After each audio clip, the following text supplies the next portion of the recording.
Jumejn biss wara jumlhom il-Ministru għas-Saħħa Joe Etienne Abela ħabbar li l-klinika fl-Isptar Mater Dei li toffri s-servizzi tal-IVF se tkun qed terġa' topera mix-xahar id-dieħel. Dan wara li fl-aħħar xhur dan is-servizz beda jingħata fi sptarijiet privati bilan li jkun jista' jsir innovar sħiħ tal-laboratorju tal-klinika. Fil-Parlament il-Ministru Abela spjega t-tibdili drastiċi li saru f'dan iċ-ċentru u li issa huma lesti fosthom il-footprint tal-laboratorji tal-ipproċessar għal tagħmir ġdid, l-istrutturar mill-ġdid, l-installazzjoni ta' tagħmir u reklutaġġ ta' ħaddiema ġodda b'4 clinical embryologist trainees Maltin li qed jieħdu t-taħriġ. Il-Ministru wkoll ta' diversi ċifri mill-Awtorità għall Protezzjoni tal-Embrijun kif mill-bidu tagħha fl-2013 jirriżulta li sal-lum hawn 728 tarbija imwielda mis-servizzi tal-IVF li ngħataw bl-aħlas f'pajjiżna. Intqal matul l-2024 l-Awtorità rċevit rekord ta' 2908 applikazzjoni għal talbiet differenti minn kliniċi kemm fis-settur privat kif ukoll f'dak pubbliku.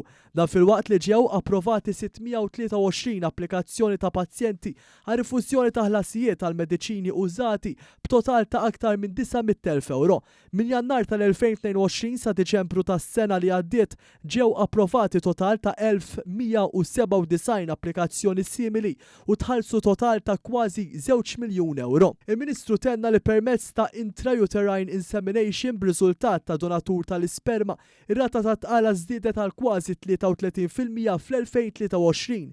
F'4 snin biss ir-rata ta' tqala żdiedet bi kważi 28% waqt li ċ-ċikli tad-donaturi tal-isperma tal-IVF għandhom rata ta' tqala ta' suċċess ta' 55%.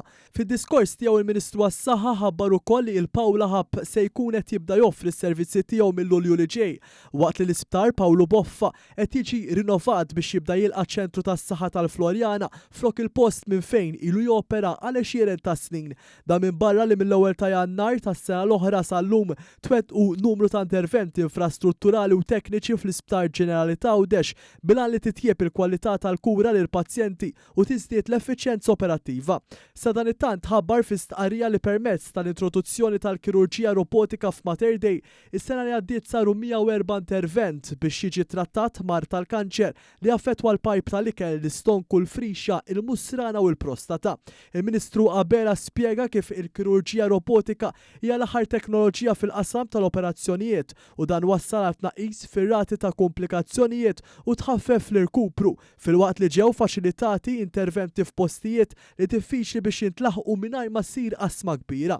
U qal kif is-sena li għaddiet sar investiment ta' madwar €1,000,000 biex isiru dawn interventi permezz tal-kirurġija robotika li huwa tamat li fi żmien sentejn jilħqu l-potenzjal sħiħ ta' 300 intervent fis-sena. Dr. Clifford Caruana, chairperson kliniku fid-Dipartiment tal-Kirurġija Ġenerali u Vaskulari, qal kif il-kirurġija robotika toffri vantaġġi kbar għall-pazjent.